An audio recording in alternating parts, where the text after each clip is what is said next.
यार गौरी कितनी लकी है ना, गांव में रहने के बावजूद उसकी शादी दुबई जैसे बड़े शहर में हो रही है। हाँ, और इसके घर वाले ज्यादा अमीर भी नहीं थे, लेकिन वो कहते हैं ना जिसकी किस्मत अच्छी हो उसकी जिंदगी आलीशान घरों में बीतती है। यार तुम लोग परेशान मत हो, हम सबकी शादी इसी तरह होगी। नहीं यार ऐसा नहीं होता, जरूरी नहीं है कि हर बार हम जो सपने सजाएं वो पूरे हों। दुबई जैसा बड़ा घर मिलना सबकी किस्मत में नहीं लिखा होता। देखो तुम लोगों की किस्मत का तो मुझे नहीं पता, लेकिन मैं तो किसी अच्छे और बड़े घर में शादी करूंगी। हर दिन की ये गरीबी मुझसे नहीं झेली जाती। इस तरह अंजलि अपने दोस्तों से बातें करते हुए शादी एंजॉय करती है और शादी खत्म होने पर अपने घर लौटती है। अरे वाह बेटी, इतनी जल्दी? हाँ माँ, शादी जल्दी खत्म हो गई थी ना, तो रुक कर क्या करती। अच्छा मैं खाना खाकर आई हूँ, जा रही हूँ सोने। इतना कहकर अंजलि अपने छोटे से कमरे में जाकर सो जाती है। इसी तरह फिर अगले दिन एक तो ये गर्मी, ऊपर से लकड़ियां भी नहीं जल रही और धुआं इतना हो रहा है कि सांस लेना मुश्किल है। अंजलि चूल्हे पर खाना बना रही थी और लकड़ी न जलने की वजह से धुआं पूरे घर में फैल जाता है, जिससे श्यामलाल अरे बेटी थोड़ा जल्दी खाना बना ले, धुआं आंखों में लग रहा है। हाँ पापा, बस एक बारी लकड़ियां जल जाएं, फिर जल्दी से आलू का चोखा लगाकर रोटी बना लूंगी। इतना कहकर अंजलि जैसे तैसे गर्मी में पसीने से लथपथ होकर खाना बनाती है और फिर कुएं से पानी लेने जाती है। अरे ओ अंजलि, क्या बात है, कब तक अपने मायके में बसी रहेगी? अपने ससुराल कब जाएगी? अरे इसके माँ बाप तभी शादी करवाएंगे ना जब देने को दहेज होगा। हाँ, और इसके सपने भी कहाँ कम है। जब इसके घर रिश्ते भेजती हूँ तो ऐसे मना करती जैसे मानो खुद और पति की बेटी हो। देख अंजलि बेटा, तेरे सपनों का राजकुमार तुझे नहीं मिलेगा, इसीलिए सही घर देखकर शांति से शादी कर ले। वो कहते हैं ना, जितनी चादर हो उतनी पैर फैलाने चाहिए। अंजलि सभी के ताने सुनती है और कुएं से पानी भरकर घर आने लगती है। ये लोग चाहे जितनी ताने मार ले, लेकिन मैं तो किसी बड़ी और अच्छे घर में ही शादी करूंगी जहाँ मुझे ये सारी परेशानियां ना उठानी पड़े। सुबह खाना बनाते वक्त रात को खाना मिलेगा या नहीं ये सोचना ना पड़े। ये सोचते हुए अंजलि पानी लेकर अपने घर पहुंचती है। दरअसल अंजलि एक छोटे घर की बड़े सपनों वाली लड़की थी। गांव के सभी लोगों के ताने सुनने के बावजूद उम्मीद नहीं छोड़ती है। लेकिन फिर एक दिन क्या हुआ मम्मी पापा, आप लोग इतने गंभीर और शांत क्यों बैठे हैं? कुछ हुआ है क्या? देख बेटी, अब बहुत देर हो गई है, मेरे ख्याल से अब तुझे शादी कर लेनी चाहिए। हाँ, और एक बहुत ही अच्छे घर का रिश्ता आया। इस जमाने में वैसा घर नहीं मिलेगा। हम कल ही तेरे लिए रिश्ता लेकर वहाँ जाएंगे, तुझे मंजूर है ना? अच्छा घर, मतलब जरूर मेरे सपनों जैसा ससुराल होगा, मेरे सपनों का राजकुमार। अंजलि ये सोचकर शर्मा कर वहाँ से चली जाती है और ये देखकर उसके घर वाले कल रिश्ता लेकर जाने का फैसला लेते हैं और अगले दिन रिश्ता लेकर पहुँचते हैं। अरे भाई साहब, आप यहाँ कुछ काम था क्या? जी, मैं अपनी बेटी का रिश्ता आपके बेटे अनुभव के लिए लाया हूँ। अरे श्यामलाल जी आइए बैठिए, मीनाक्षी इनके लिए पानी लेकर आओ। दरअसल मैं बताना भूल गया था, मैंने ही इन्हें बुलाया है। अच्छा जी, मैं अभी पानी लेकर आती हूँ। इतना कहकर मीनाक्षी मटके से पानी लाकर श्यामलाल को देती है और चटाई बिछाकर श्यामलाल को बिठाती है। देखिए, आप लोगों ने तो मेरी बेटी को देखा ही है, बस अब ये आप बता दीजिए कि रिश्ते के बारे में क्या सोचना है। मैं भी आपकी बेटी अंजलि को देख चुकी हूँ और गाँव में उसके बारे में काफी अच्छी बातें भी सुनी है, इसीलिए हमारी तरफ से भी ये रिश्ता पक्का समझिए। अरे ये तो बहुत खुशी की बात है। चलिए फिर मैं शादी की तारीख निकलवा कर आपको बताता हूँ। इस तरह श्यामलाल अंजलि का रिश्ता अनुभव के साथ तय करके वापस अपने घर लौटता है और घर वालों को इस बारे में बताता है। अरे मैं तो कोई बड़ा घर सोच रही थी, ये तो मनीष चाचा निकले। अब मैं उस छोटे से घर में कैसे रहूंगी? अंजलि ये सोचकर थोड़ी हिम्मत करती है और अपनी माँ से जाकर कहती है, माँ आपको नहीं लगता लड़का बहुत गरीब है और ऐसे परिवार में मैं ठीक से रह नहीं पाऊंगी?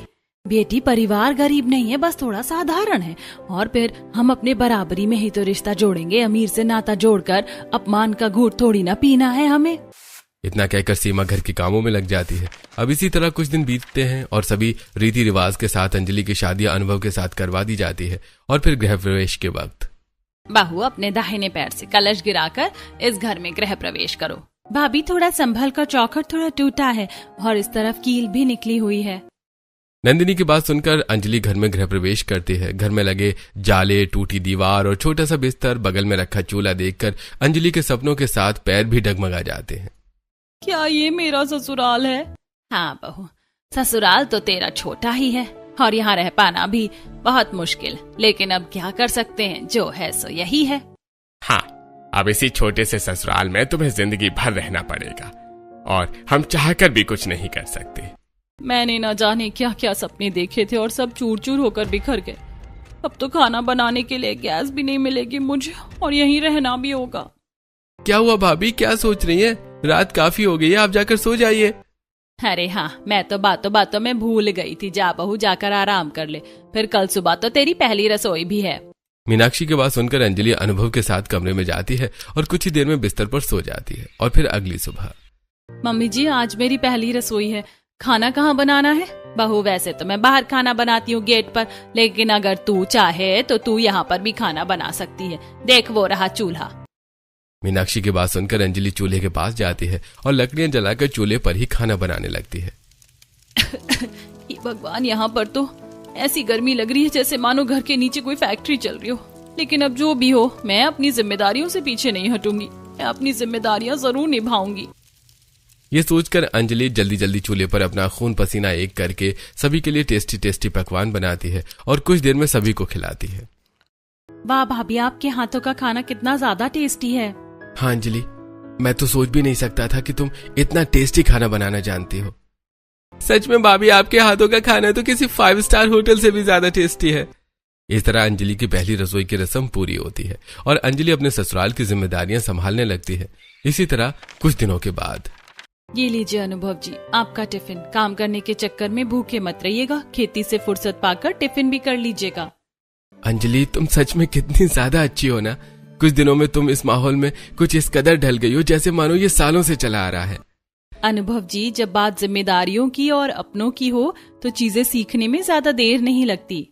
अंजलि की बात सुनकर अनुभव हल्की मुस्कान के साथ अपने काम पर चला जाता है और अंजलि घर का काम करने लगती है। तभी अचानक लाइन चली जाती है। हे भगवान, अचानक लाइट क्यों चली गई? इतनी गर्मी लग रही है कि दिमाग भी गर्म हो गया है। बहू, जरा हाथ से झलने वाला पंखा दे दो। हाँ पापा जी, ये लीजिए। वैसे ये लाइट भी ना गर्मी में ही जाती है हमेशा। सच में यहाँ कितनी ज्यादा गर्मी लग रही है। माँ चलो ना, हम अपने एसी वाले घर में चलते हैं। एसी वाला कमरा? हमारे घर में एसी भी है? अरे नहीं नहीं, वो तो बस ये कहना चाहती है कि हम हमारी आंगन चलते हैं, वहां से आम लाके आराम से आम खाएंगे। बहू, तुम आम ले आओगी? इतना कहकर मनीष अंजलि को आम लाने भेज देता है। अरे तुम लोगों को अकल नहीं है क्या? अभी बहू को शक हो जाता। वही तो, जुबान कैंची की तरह तेज है, तो जुबान तो फिसलेगी। थोड़ा जुबान पर लगाम दो, वरना कहीं ऐसा ना हो कि हमारा भांडा फूट जाए। हाँ मम्मी, आइंदा से मैं ध्यान रखूंगी। सभी बात कर रहे थे कि तभी वहां अंजलि आती है, जिसे देखते ही सब चुप हो जाते हैं, जैसे मानो अंजलि से कोई बड़ा रहस्य छुपा रहे हो। इसी तरह फिर आधी रात को, अरे इतनी रात को अनुभव जी कहाँ चले गए? शायद पानी पीने गए होंगे, मैं देख कर आती हूँ। यह सोचकर अंजलि कमरे से बाहर निकलती है और किचन में जाने लगती है कि तभी स्टोर रूम के पास से उसे किसी के बात करने की आवाज और चमकती लाइट दिखाई पड़ती है। वहाँ कौन है इतनी रात को? वहाँ से बात करने की आवाज और ये लाइट? नहीं नहीं, कुछ तो गड़बड़ है, मुझे देखना पड़ेगा। अंजलि बहुत ज्यादा डर गई थी, लेकिन फिर भी हिम्मत करके आगे बढ़ती है और तभी उसके कंधे पर कोई हाथ रखता है। बाहू, तू आधी रात को यहाँ क्यों आई? अंजलि घबराकर पीछे मुड़ती है तो मीनाक्षी को खड़ा पाती है। मम्मी जी, आप मैं तो बस पानी पीने आई थी, तभी मैंने देखा कि। कुछ भी देखा हो, लेकिन आइंदा से यहाँ आने की कोई जरूरत नहीं है, वो भी इस तरह आधी रात को। चल अब जा अपने कमरे में। मीनाक्षी की बात सुनकर अंजलि डरकर वापस अपने कमरे में आती है। मैंने तो भगवान से दुबई जैसा अमीर ससुराल मांगा था, ये तो भूत बंगले जैसा है। आज के बाद कभी वहां नहीं जाऊंगी।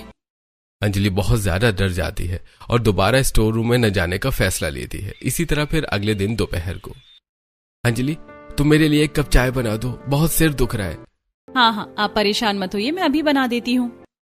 अंजलि इतना कहती है कि तभी अनुभव को फोन बजता है। देखो, एक के बाद एक बस फोन ही आए जा रहे हैं, कब मेरा काम खत्म होगा? आपके पास आईफोन 17 है, वो भी बिल्कुल नया। क्या आईफोन? अरे नहीं नहीं, वो ये तो पुराना है। तुम जाओ, मेरे लिए जल्दी चाय बना दो। अंजलि बिना कुछ कहे चूल्हे पर आकर चाय बनाने लगती है। अनुभव जी ने मुझसे झूठ क्यों कहा? वो आईफोन किसी भी कीमत पर नकली नहीं हो सकता, और अगर आईफोन नया है तो अनुभव जी ने तो इतना महंगा फोन क्यों खरीदा, वो भी सिर्फ खेती के लिए?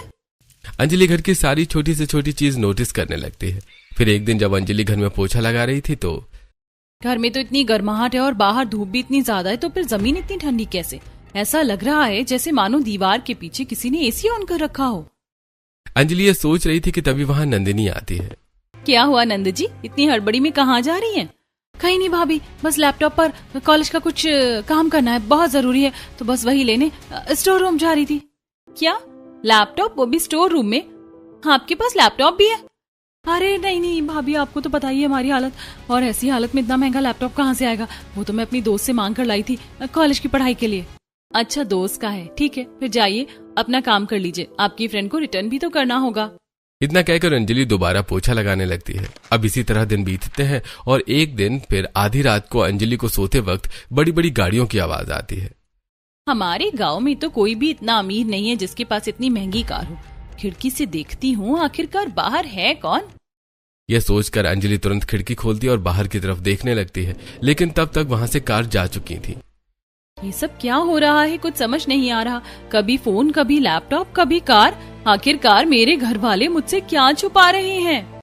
अंजलि धीरे धीरे घर की हर एक चीज नोटिस करने लगती है और फिर ओवरथिंकिंग की वजह से काफी बार उसका सिर भी दुखने लगता है। अब इसी तरह एक दिन जब अंजलि कपड़े सजा रही थी तो मुझे नंद जी का वो ब्लैक वाला सूट तो मिल ही नहीं रहा। कपड़े सुखाते वक्त उड़कर पता नहीं कहाँ चला गया था। जाकर ढूंढती हूँ वरना पैसे बर्बाद हो जाएंगे। ये सोचकर अंजलि नंदिनी की सूट घर के हर एक कोने में ढूंढने लगती है और फिर आखिरकार स्टोर रूम में पहुंचती है जहां उसे जाने के लिए सख्त मना किया गया था। भले मम्मी जी ने मुझे यहाँ आने के लिए मना किया है, लेकिन सूट ढूंढना भी बहुत जरूरी है। नया ही था, अगर खो गया तो गरीबी में आटा गीला होने वाली बात हो जाएगी।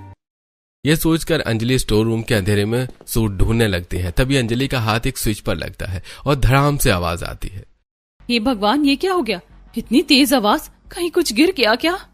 अंजलि बहुत ज्यादा डर जाती है कि तभी जमीन दो हिस्सों में बंटने लगती है और सामने एक बड़ी चमकदार सीढ़ी सामने आती है। घर के अंदर इतनी चमकदार सीढ़ी, आखिरकार इस सीढ़ी के नीचे क्या?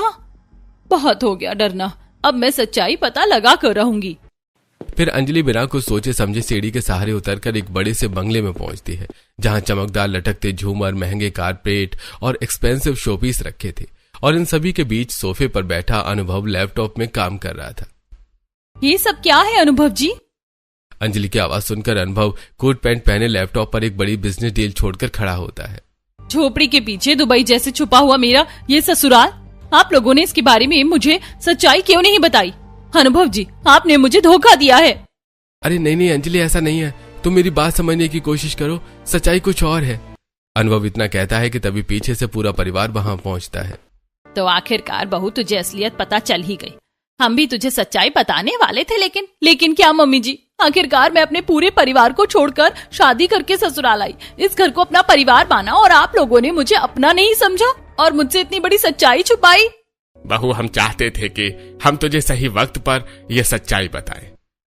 हाँ, और तुम्हें जानना है ना कि आखिरकार हम इतना बड़ा घर होने के बावजूद एक मिट्टी के छोटे से घर में क्यों रहते हैं? तो देखो। इतना कहकर अनुभव दीवार पर टंगे अपने बड़े भाई का फोटो उठाता है और अंजलि के पास लाकर कहता है, ये देखो, ये मेरे बड़े भैया हैं। पूछती थी ना कि मेरे बड़े भाई कहाँ हैं, उनका क्या हुआ, वो हमारे साथ क्यों नहीं रहते? दरअसल हमारे दुश्मनों ने पैसों के लालच में इन पर हमला कर दिया और आज ये इस दुनिया में नहीं रहे। हाँ बहू, तेरे दादाजी की जान भी इसी वजह से गई है, और जब इन पैसों की वजह से हमने अपने करीबियों को खुद से दूर होते देखा तो हमने फैसला लिया कि हम अपने पैसों को सभी से छुपाएंगे और सीधी सादी किसानों वाली जिंदगी जिएंगे। मनीष की बातें सुनकर अंजलि सहित सभी की आंखें नम हो जाती हैं और माहौल गंभीर हो जाता है कि तभी मम्मी जी, चिंता मत कीजिए, सब कुछ ठीक हो जाएगा और भगवान बड़े भैया की आत्मा को शांति देंगे। हाँ माँ, ब्रोकर क्या फायदा, भैया तो वापस नहीं आएंगे ना, और वो हमें इस तरह रोते देखेंगे तो उन्हें भी अच्छा नहीं लगेगा, इसीलिए अपने आंसू पोंछ लो। माहौल बहुत भारी हो गया था। नंदिनी और अंजलि मिलकर सभी का मूड खुशनुमा करते हैं और फिर सभी वापस अपने छोटे से घर में आकर सो जाते हैं।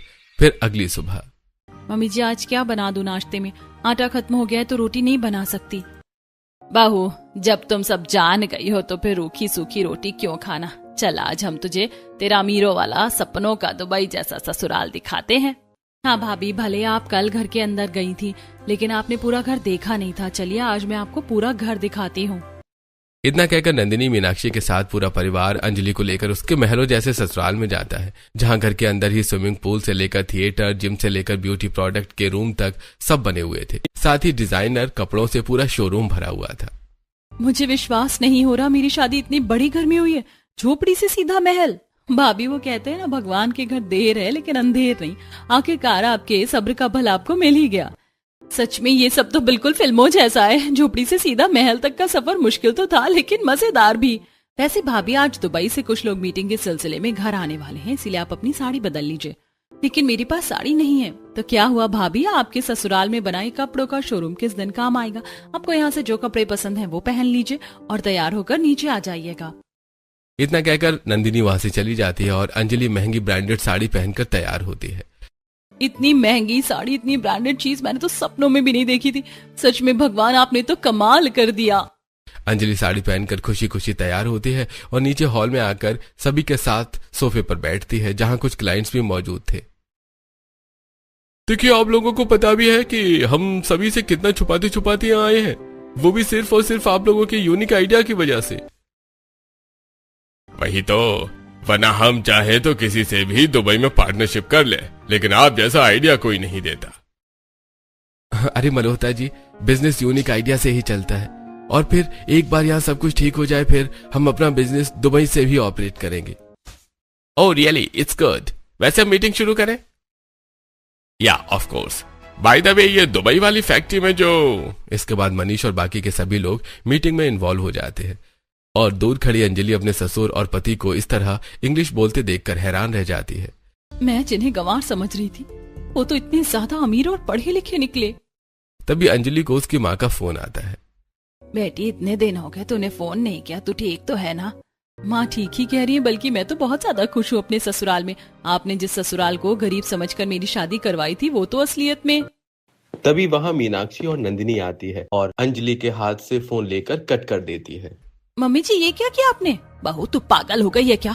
हमने तुझसे इतनी बड़ी बात छुपाई और तू अपने मायके वालों को बता रही है। हाँ भाभी, ये सेफ नहीं है, इसीलिए आज के बाद आप फोन पर किसी को भी इस बारे में मत बताइएगा। अच्छा ठीक है, मैं आगे से ध्यान रखूंगी। अंजलि की बात सुनकर मीनाक्षी और नंदिनी वहां से चली जाती हैं। इसी तरह फिर रात को आप सभी यहाँ पर आराम से क्यों बैठे हैं? आप सबको ऊपर घर में जाकर सोना नहीं है? ओह माय गॉड भाभी, जब इतना बड़ा घर हो तो हम वहाँ जाकर क्यों सोएं? और वैसे भी रोज रात को हम यहीं सोते हैं। तो अब पता चला रात में आप सब लोग जाते कहाँ थे? बेचारी भाभी, आप तो डर ही जाती होंगी। अमन की बात सुनकर सभी हंसते हैं और फिर अपने अपने कमरे में जाकर सोते हैं। अंजलि पहली बार मखमल के बिस्तर पर लेटती है। यहाँ के बिस्तर भी कितने ज्यादा अच्छे और मुलायम हैं। हमारे ऊपर वाले घर में तो ऐसे बिस्तर थे जिनकी वजह से कमर तक दुख जाती थी। हाँ अंजलि, यहाँ सारी चीजें आरामदायक। वैसे अंजलि, मुझे माफ कर दो, न चाहते हुए भी मैंने तुमसे इतनी बड़ी बातें छुपाई और इसकी वजह से तुम्हें न जाने कितनी परेशानियों का सामना करना पड़ा। कोई बात नहीं, बीती बातों को भूल जाइए। रात हो गई है, लाइट ऑफ करके सो जाते हैं। रुको, तुम्हें उठने की जरूरत नहीं है। हे एलेक्सा, ऑफ द लाइट। अनुभव इतना कहते हैं और सारी लाइट्स बंद हो जाती हैं और दोनों आराम से सो जाते हैं। इसी तरह फिर अगले दिन दोपहर को। भाभी चलिए ना, हम स्विमिंग पूल में नहाते हैं। वैसे भी इतनी ज्यादा गर्मी लग रही है, वहाँ बहुत मजा आएगा। हाँ ठीक है, चलिए। वैसे भी बचपन से मेरा स्विमिंग पूल में नहाने का सपना था। इतना कहकर अंजलि नंदिनी के साथ स्विमिंग पूल में जाती है और दोनों स्विमिंग पूल में पैर डालकर बातें करने लगते हैं। सच में यहाँ कितना ज्यादा मजा आ रहा है। गर्मी का असली मजा तो स्विमिंग पूल में ही आता है। इस तरह अंजलि अपनी नंद के साथ स्विमिंग पूल में एंजॉय करती है। अब इसी तरह दिन बीतने लगते हैं। सच्चाई जानने के बाद अब अंजलि की खुशियां सातवें आसमान पर पहुंच जाती हैं। इसी तरह फिर एक दिन खास खास कर पेट दर्द हो गया, लेकिन ये लकड़ियां जलने का नाम ही नहीं ले रही। बारिश की वजह से सारी गीली हो गई हैं। अब इन गीली लकड़ियों को जलाना 100 चूहे एक साथ पकड़ने जैसा है। अंजलि अपने ससुराल की सच्चाई जानने के बाद भी अपनी जिम्मेदारियों से पीछे नहीं हटती और गर्मी में काम करती है कि तभी बहू, अगर लकड़ियां नहीं जल रही हैं तो आज हम अपनी जमीन के नीचे वाले घर में ही खाना खा लेते हैं। वैसे भी गर्मी में तुम भी खाना बनाकर परेशान हो गई होगी। क्या सच्ची इतने दिनों बाद इतना टेस्टी और अलग अलग वैरायटी का खाना खाने मिलेगा? हाँ, मैं वहाँ के स्टाफ को कह देता हूँ, उन्होंने खाने की तैयारी कर दी होगी अब तक। मनीष की बात सुनकर पूरा परिवार खुश हो जाता है और सभी लोग ऊपर से गरीब लेकिन नीचे से महलों जैसे दिखने वाले घर में जाते हैं और ऑटोमेटिक डाइनिंग टेबल पर बैठकर दुबई का फेमस खाना खाना शुरू करते हैं। बहू तू खड़ी क्यों है, तू भी बैठ जा और हम सबके साथ ही खाना खा। लेकिन मम्मी जी खाना सर्व कौन करेगा? ओ बहू इतनी सारी स्टाफ तो है, इनमें से कोई भी खाना दे देगा, और वैसे भी हम खुद भी तो ले सकते हैं। मीनाक्षी की बात सुनकर अंजलि भी डाइनिंग टेबल पर बैठती है और सभी के साथ दुबई की फेमस चीजें खाना शुरू करती है। इस घर में शादी होने के बाद मैंने अपनी सारी उम्मीदें छोड़ दी थी, लेकिन ये घर तो मेरी उम्मीदों से भी ज्यादा बड़ा निकला। इस तरह बाहर से झोपड़ी और अंदर से महल जैसे ससुराल में अंजलि खुशी खुशी सभी के साथ रहने लगती है। लेकिन फिर एक दिन अचानक, क्या हुआ अंजलि, कहाँ जा रही हो? कहीं नहीं, बस पानी लेने जा रही थी। बहू सच में तू कितनी ज्यादा अच्छी है। इतना सब कुछ होने के बावजूद तू अपनी जिम्मेदारियों से पीछे नहीं हटती और हमारी परेशानियां भी समझी। पापा जी आखिरकार ये सिर्फ मेरा ससुराल ही नहीं बल्कि परिवार है। अगर मैं यहाँ की परेशानियां नहीं समझूंगी और जिम्मेदारियां नहीं निभाऊंगी तो फिर मैं खुद से नजरें नहीं मिला पाऊंगी, और फिर ये सब तो आप अपनों के लिए ही कर रहे हैं ना। इतना कहकर अंजलि बाहर कुएं से पानी लाने चली जाती है। और फिर बहू हमारा आधा सच सुनकर कितनी ज्यादा खुश है। अगर उसे हमारा पूरा सच पता चला तो उसका दिल टूट जाएगा। पापा हमें अंजलि को या फिर घर के किसी भी सदस्य को पूरी सच्चाई बताएंगे ही नहीं। ये सिर्फ मेरे और आपके बीच की ही बात है और हमारे बीच में ही रहेगी। सच्चाई अंजलि के सामने आने के बावजूद कोई एक ऐसा राज था जो सिर्फ अनुभव और मनीष के बीच था। लेकिन क्या, आइए जानते हैं। अरे रामू काका, इतनी धूप में आप कहाँ जा रहे हैं? ये उम्र आपकी काम करने की नहीं है, घर में आराम करने की है। अरे बेटा उम्र हो गई है तो क्या हो गया, इस पापी पेट को भरने के लिए पैसे तो चाहिए। और फिर इस गांव में कौन है जो मुझे जैसे लाचार बूढ़े की मदद करे। काका आप हमें कैसे भूल सकते हैं? आपको अगर मदद की जरूरत थी तो आपने हमें याद क्यों नहीं किया? आखिरकार हम भी तो आपके बेटे की तरह ही है ना। अरे हाँ बेटा, तुम लोग मेरे बेटे की तरह हो तो इतना मदद करते हो। देखना अगर मुझे कभी मौका मिलेगा तो मैं जरूर तुम लोगों का साथ दूंगा। काका इसकी कोई जरूरत नहीं है, आप ये पैसे लीजिए और घर में आराम कीजिए, बाहर कड़ी धूप में काम नहीं। इतना कहकर अनुभव रामू काका को पैसे दे देता है और मनीष के साथ वापस घर आता है। दरवाजे पर खड़ी अंजलि ये सब देखकर सभी से कहती है, पापा जी आप लोगों को बाहर उस बूढ़े अंकल की मदद करने की क्या जरूरत थी और क्यों? बहू मदद जरूरत देखकर की जाती है। हाँ अंजलि पापा सही कह रहे हैं, और वैसे भी जरूरत पड़ने पर इंसान काम आते हैं, ये चंद कागज के टुकड़े नहीं। अनुभव की बात सुनकर अंजलि खुद से बड़बड़ाते हुए काम करने लगती है। न जाने मेरे परिवार वालों को इतना महान बनने की क्या जरूरत है, बस पैसा वेस्ट करते। मैं भी देखती हूँ जरा आखिरकार ये गरीब लोग कौन सी मुश्किल परिस्थिति में हम जैसे अमीरों का साथ देते हैं। अब इसी तरह दिन बीतने लगते हैं। अंजलि के ससुराल वाले अपनी अच्छाई करना नहीं छोड़ते तो अंजलि उन्हें ताना मारना। इसी तरह एक दिन, पापा जी हम लोग यहाँ क्यों आए हैं? बहू आज हमारे लिए ऊपर रहना खतरों से खाली नहीं है। हाँ आज हमारी रक्षा ये अंडरग्राउंड घर ही कर सकता है, जिसके बारे में किसी को भी नहीं पता है, वरना हमारे परिवार को बिखरने से कोई नहीं रोक पाएगा। लेकिन क्यों? आखिरकार आज ऐसा क्या होने वाला है? क्या दुश्मन हम पर अटैक करने वाले हैं? अंजलि इतना कहती है कि तभी पूरे घर में जोर जोर से सिक्योरिटी अलार्म बजने लगता है और सभी डर जाते हैं। बेटा अनुभव ये कैसी आवाज है? माँ ये वक्त घबराने का नहीं बल्कि डटकर सामना करने का है। ये सिक्योरिटी अलार्म है और गुंडों ने हम पर हमला कर दिया है, इसलिए ये बज रहा है। इतना कहकर अनुभव, मनीष और अमन तीनों सिक्योरिटी रूम में जाते हैं, जहां बड़ी बड़ी बंदूकें, तलवार, खंजर जैसी चीजें रखी हुई थी और साथ ही लैपटॉप में कैमरे की वीडियो चल रही थी। ऐसा कैसे हो सकता है? वो वापस कैसे आ सकता है? अगर इसने दोबारा हम पर अटैक किया तो हम सब क्या करेंगे? पापा इसके आने से सिर्फ हम पर अटैक ही नहीं बल्कि बहुत कुछ बदल जाएगा, और ऐसा भी हो सकता है हम जिंदा न बचे। तभी वहां घर के बाकी सदस्य भी आते हैं और मीनाक्षी लैपटॉप में देखती है और उसकी आंखें कांप उठती हैं। आर्यन बेटा जिंदा है, ये कैसे हो सकता है? ये सब क्या हो रहा है? आखिरकार सच्चाई क्या है? अगर ये बड़े भैया हैं तो फिर उन गुंडों के साथ क्यों मिले हुए हैं? और आपने तो कहा था कि वो मर गए हैं, फिर जिंदा कैसे? दरअसल हमने तुम सबसे झूठ कहा था। सच्चाई तो यह है कि आर्यन भैया की कभी डेथ हुई ही नहीं थी। क्या मतलब? मैंने मेरे जिंदा बेटे के फोटो पर हाथ चढ़ाया, आखिरकार क्यों नहीं बताया तुम लोगों ने मुझे सच्चाई? मैं किसी को नहीं छोड़ूंगी, मैं जा रही हूँ आर्यन के पास। तुम सब धोखेबाज हो। नहीं मीनाक्षी, तुम वहां नहीं जा सकती। अब हमारा बड़ा बेटा हमारा बेटा नहीं बल्कि दुश्मन बन गया है। वो हम सब की जान लेना चाहता है। लेकिन आखिरकार क्यों? दरअसल आज से 10 साल पहले इसी गुंडों की टीम ने हम पर अटैक किया था और हमारे सामने 2 शर्तें रखी थी। अगर अपना बड़ा बेटा वापस चाहिए तो अपनी सारी संपत्ति और लाखों का बिजनेस सब हमारे हवाले करना पड़ेगा। अभी तुम अपने बड़े बेटे को लेकर जा सकते हो। नहीं नहीं, ऐसा नहीं हो सकता। अगर हमने सारी संपत्ति और बिजनेस तुम्हें दे दिया तो तुम इस पूरे गांव को बर्बाद कर दोगे, और मैं सिर्फ अपने स्वार्थ के लिए इस गांव के लोगों के साथ अत्याचार नहीं होने दे सकता।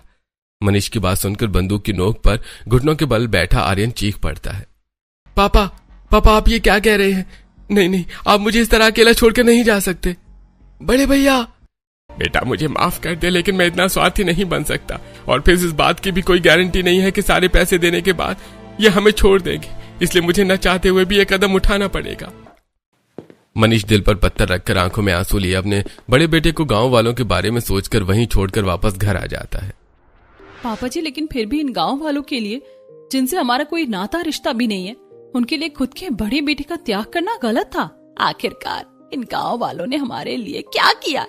आपने मेरे बड़े बेटे को दांव पर लगा दिया और इन गांव वालों की रक्षा की। मीनाक्षी इतना कहती है कि तभी चारों तरफ से बंदूकों की आवाज आने लगती है और धमकियां सुनकर सभी को घर से बाहर आना पड़ता है। गांव के सभी लोग इकट्ठा हो जाते हैं और लड़ाई का माहौल गंभीर हो जाता है। अरे जिसने हम सब के लिए इतनी मुसीबतें झेली हैं, आज हम उसके साथ गलत नहीं होने दे सकते। हाँ हाँ, हम मनीष जी के साथ हैं। हाँ, मैं भी मनीष जी के साथ हूँ। आखिर उन्होंने हर बुरी परिस्थितियों में हमारा साथ दिया है। गांव वालों की एकता देखकर अंजलि की आंखें भर आती हैं। जिन गांव वालों को मैं लालची समझ रही थी, वो तो एकता के सूत्र में बंधे निकले। आज मुझे समझ में आया, पैसों से बड़ा लोगों का साथ होता है। अंजलि ये सोच रही थी कि तभी गांव में गोलियां चलने लगती हैं और भयंकर युद्ध छिड़ जाता है कि तभी, भैया मुझे लड़ाई नहीं करनी, आपको ये संपत्ति ही चाहिए ना, आप इसे ले सकते हैं। हाँ बेटा, तेरे सामने हमारे लिए संपत्ति कुछ भी नहीं है। तुझे यह गलत फहमी है कि हमने संपत्ति के लिए तुझे छोड़ा, बल्कि हमने तो सैकड़ों लोगों की जान बचाने के लिए खुद के स्वार्थ को पीछे रखा। ये सुनते ही गुस्से से भरा आर्यन अपनी बंदूक नीचे करता है। पापा मुझे माफ कर दो, मैंने आप लोगों को लालची समझा, लेकिन आप लोगों ने तो खुद के दिल पर खंजर मारकर गांव वालों के हित के बारे में सोचा। अनुभव का पिघलता स्वरूप देखकर खाला का गुस्सा फूट पड़ता है। अरे बंद करो अपनी ये बकवास, मैं एक एक को छोड़ूंगा नहीं। इतना कहकर खाला अनुभव पर बंदूक चलाता है कि तभी आर्यन सामने आ जाता है और गोली आर्यन को लगती है। आर्यन! खाला दूसरी गोली चलाता है कि तभी वहां पुलिस को बुला लिया जाता है और गांव वाले उसे मार मार कर अधमरा कर जेल भेज देते हैं। वहीं अपनी आखिरी सांस ले रहा आर्यन, छोटे, मैंने तुझे गलत समझा, लेकिन तेरी सोच मुझसे भी बड़ी निकली। ये पकड़ घर की चाबियां और आज से तू सुकून की जिंदगी जीना। आर्यन अनुभव के हाथ में चाबी रखते ही दम तोड़ देता है। चारों तरफ सन्नाटा छा जाता है, सभी के आंसू सूख जाते हैं और 1 साल बाद भगवान मेरे बेटे की आत्मा को शांति दे। आज पूरे 1 साल बाद मेरे बेटे की बरसी है। मम्मी जी, सारी संपत्ति त्याग देने के बाद जरा सा भी अफसोस नहीं हो रहा। इन संपत्तियों का मोह तो हमें पहले भी नहीं था, बस ख्वाहिशें थी जो अब समय के साथ खत्म हो गई हैं। तभी वहां अनुभव आता है। मम्मी पापा जल्दी चलिए, हमने आर्यन भैया के नाम पर सारी संपत्ति बेचकर जो स्कूल, कॉलेज और हॉस्पिटल बनवाया है, आज उन सब का उद्घाटन है। अनुभव की बात सुनकर पूरा परिवार सिंपल कपड़ों में गांव के सभी लोगों के सामने बने एक स्टेज पर जाता है और अनाउंस करता है, आज से 1 साल पहले जो भी हुआ, लेकिन अब ये गांव तरक्की करेगा और आगे बढ़ेगा। अरे बेटे के मरने पर सारी संपत्ति बेचकर उसके नाम पर स्कूल, कॉलेज खुलवा देने का साहस हर कोई नहीं रखता है। अरे आज इस कलयुग में भी आप जैसे लोगों की वजह से ही अच्छाई और इंसानियत बनी हुई है। पूरा परिवार एक साथ छोटे से घर में सुकून से रहने लगते हैं।